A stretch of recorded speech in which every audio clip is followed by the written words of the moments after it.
Hey there, grubby old fart here.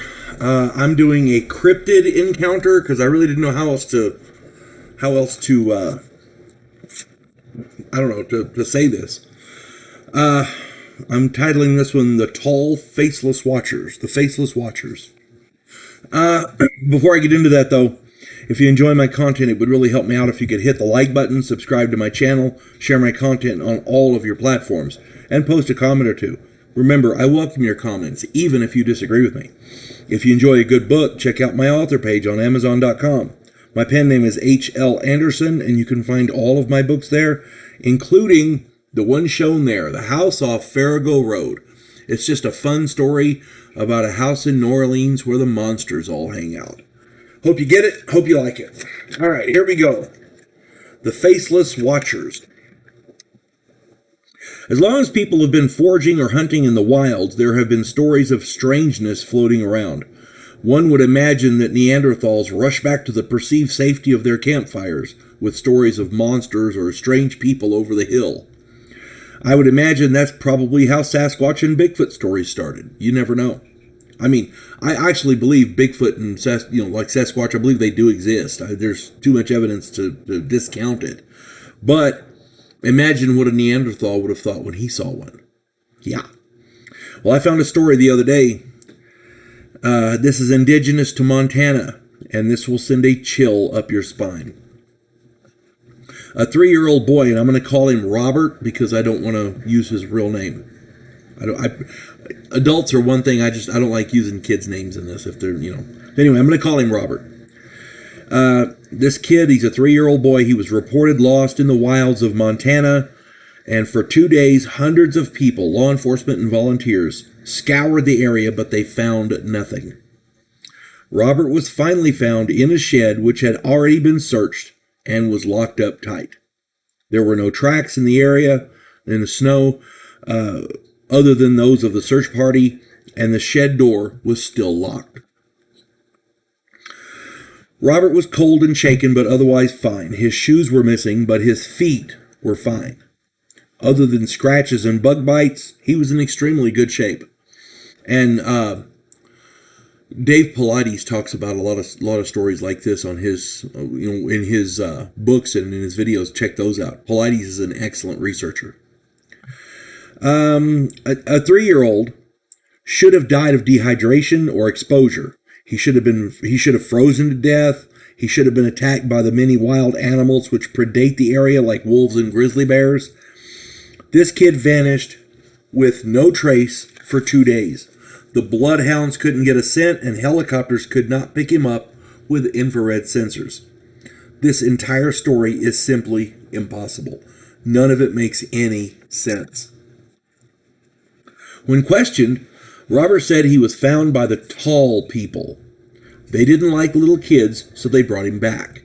They brought him back to the shed. According to the boy, these people were not animals. They wore masks and had no faces. They don't like the light. This is what he's telling us. This is what he told the people. They don't like the light. They were nice, but they don't talk. Robert pointed to one in the corner of the room, but nobody in the room saw anything there. Perhaps they can become invisible or camouflage themselves somehow. Who knows? But anyway, he pointed to one of them in the corner, and they couldn't see it. The area in question has a history of people going missing. For over a century, hunters and hikers in the area have filed strange reports of whispers in the wind, shadows moving through the trees, strange noises and voices, the feeling that they're being watched. Everybody gets those feelings sometimes about being watched. Imagine it to the degree where you put it in a police report. That's crazy. They reported missing time and missing memories. They reported the oppressive weight of someone or something not wanting them there. Yeah, people who went missing and returned had reported suddenly finding themselves somewhere else that they didn't know or recognize. Several thought they'd been transported somehow, and they reported being watched. As I said, David Pilates has a series of books and videos called Missing 911 or Missing 411.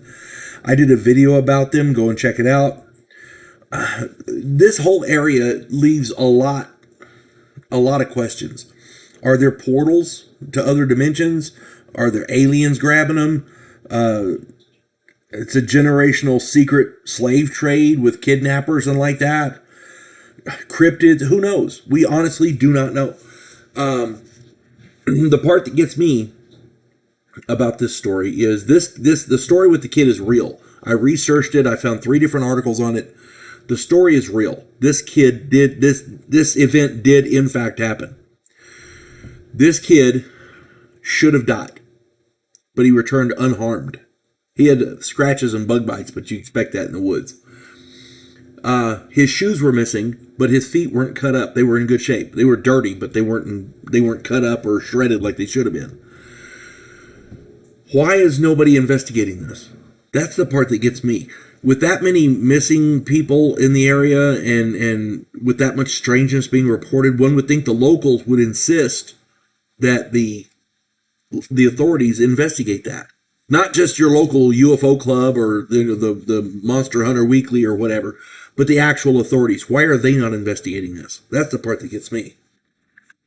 If anybody else has any more information on that area in Montana or any other...